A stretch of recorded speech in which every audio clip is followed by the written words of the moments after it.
윤석열의 용산 시대를 마감하고 강태웅의 용산 시대를 우리는 맞이해야 합니다. 이렇게 말하면 대통령하고 용산구청장하고 어떻게 같이 비교하냐라고 생각할 텐데, 윤석열은 강태웅 구청장 후보보다도 못하기 때문에 제가 이렇게 비교를 합니다. 이곳 윤석열 정권 3년 동안 용산은 몸살을 앓았고 용산의 명예도 많이 실추되었다고 생각합니다. 현장 최고위원을 다니는데 서울 다른 데가 아니라 이곳 용산에 온 것도 이런 윤석열의 용산 시대를 과감하게 청산하고 새로운 용산 시대를 열고자 하는 민주당의 의지를 담았습니다. 새로운 변화를 맞이하고 있는 이곳 용산에서 현장 최고위원회를 열게 되어 참으로 감회가 새롭습니다.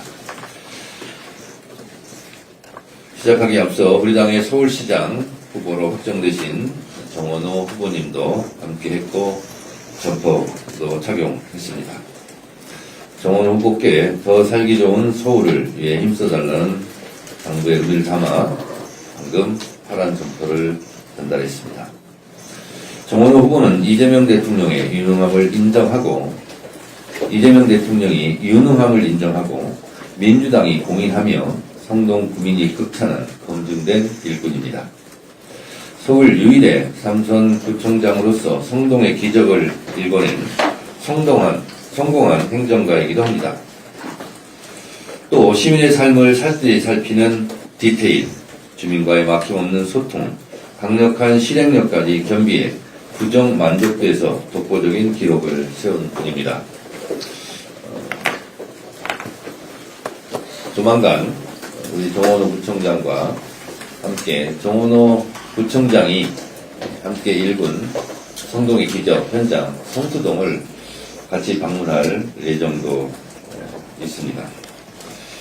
이런 실력자를 서울시장 후보로 세우게 되어 참으로 든든합니다. 정원호 후보가 이재명 정부의 실용주의 정신을 계승해 시민이 주인인 서울, 더 발전한 서울을 만들 적임자라고 확신합니다. 민주당은 정원호 후보와 원팀으로 똘똘 뭉쳐 서울을 경제와 문화를 선도하는 도시로 반드시 도약시키겠습니다. 이건 용산은 한때 대통령실 졸속 이전으로 큰 생채기를 입었던 곳입니다. 갑작스러운 이전은 주민들에게 교통체증과 생활 불편을 안겼고 각종 규제로 인한 개발 지연이라는 고통까지 더해졌습니다.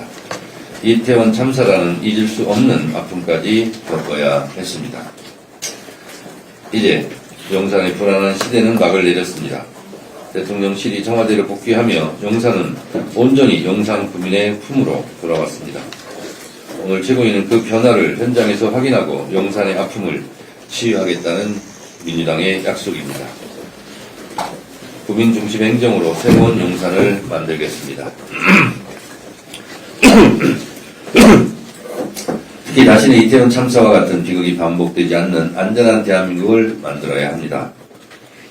어제 이재명 대통령께서는 세월호 12주기 기억식에서 어떤 상황에서도 국민을 지켜내고 온전히 의지할 수 있는 나라를 만들겠다고 강조하셨습니다. 이재명 정부와 민주당은 생명안전기본법 제정을 포함해 국가안전관리체계 혁신에 전력을 다해 국민의 생명이 최우선인 나라를 반드시 증명해 보이겠습니다. 이번 지방선거는 용산의 발전을 일궈낼 절호의 기회입니다. 이 자리에 함께하신 강태웅 용산구청장 후보는 도시행정 경력만 30년에 달하는 베테랑입니다.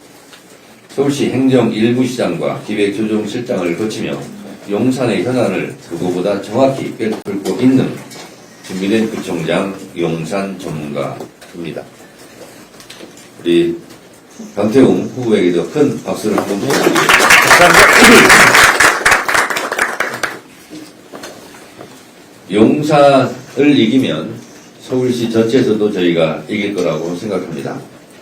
강태웅 준비된 구청장 후보께서 열심히 잘 해주실 것을 믿어 의심치 않습니다. 정원호와 강태웅 두 분은 서울과 용산을 바꿔놓을 최강의 드림팀 원팀입니다. 민주당은 이 두 후보와 함께 차돌처럼 똘똘 뭉쳐 용산, 서울 정부가 하나로 움직이는 삼각협력체계를 가동하겠습니다. 용산 국제업무지구 개발, 용산 국가공원 조성 등 주민의 수건사업도 해결할 수 있도록 최선을 다하겠습니다. 서울과 용산의 밝은 미래를 위해서 여러분께서 함께 해주시리라 믿습니다. 민주당이 실천하고 성과로 보답하겠습니다. 윤석열 정권 정치검찰 조작기소 진상규명 국정조사 특위가 전 국민적 관심 속에 진행되고 있습니다. 검찰의 만행과 악행이 속속 드러나고 있습니다. 쌍방울 대북송금 사건은 조작되었고 대장동 사건 또한 검찰의 이재명 사냥이 오로지 목표였다는 증언들이 공분을 자아내고 있습니다. 천인 공노할 검찰의 만행을 보며 이 모진 시련을 다 견뎌내고 지금 대한민국 국가 정상화와 대한민국 국격을 드높이는 이재명 대통령을 생각하게 합니다. 국정조사장에서 쌍방울 대북송금 조작기소, 진술세미너, 연어파티, 형량거래라는 단어들이 튀어나오고 리오남은 필리핀에 없었다는 국정원 증언 등이 있었습니다. 북한의 리오남이 필리핀에 없었다는 사실은 대북송금이 사실이 아니었다는 결정적 증언입니다. 돈을 받은 사람이 돈을 준 현장에 없었다는 것은 돈을 주거나 받은 사실이 없다는 것 아니겠습니까? 그렇다면 쌍방울 대북송금은 없었다는 것이고 또 그렇다면 대북송금 사건은 검찰이 만들어낸 사건이라는 것 아니겠습니까? 천인 공노할 검찰의 악행입니다. 어제 대장동 사건 국정조사에서 남욱 변호사의 증언이 듣는 이로 하여금 피를 거꾸로 솟게 합니다. 서울중앙지검 부치감에 혼자 2박 3일간 있으면서 잠을 못 이뤘다고 했습니다. 소위 배를 갈라서 장기를 어쩌고 저쩌고 했던 협박과 가족 사진을 보여주며 회의했던 검찰의 야비함과 잔인성에 두렵고 치가 떨렸을 것입니다. 재창희 형이 실장님으로 둔갑한 대목에서 국가폭력이 어디까지 갈 수 있는지 상상을 초월합니다. 국정조사 청문회장의 증인이나 참고인들은 대체로 공존합니다.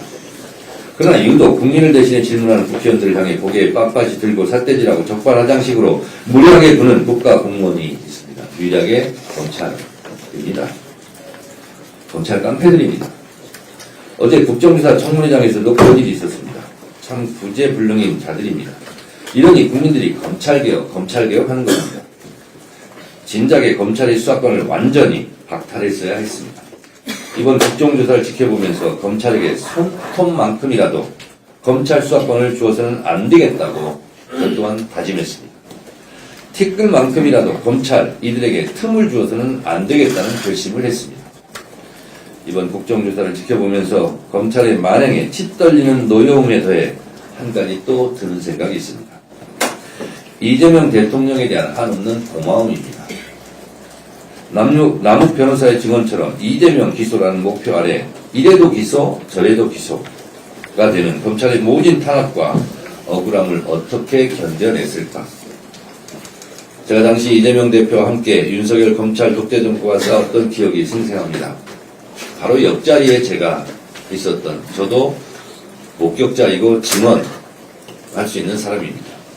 수백 번의 압수수색, 검찰의 악의적인 피의사실 공표했다는 언론의 이재명 죽이기가 극성을 부릴 때도 이재명 대표는 당무에 소홀한 적이 없습니다.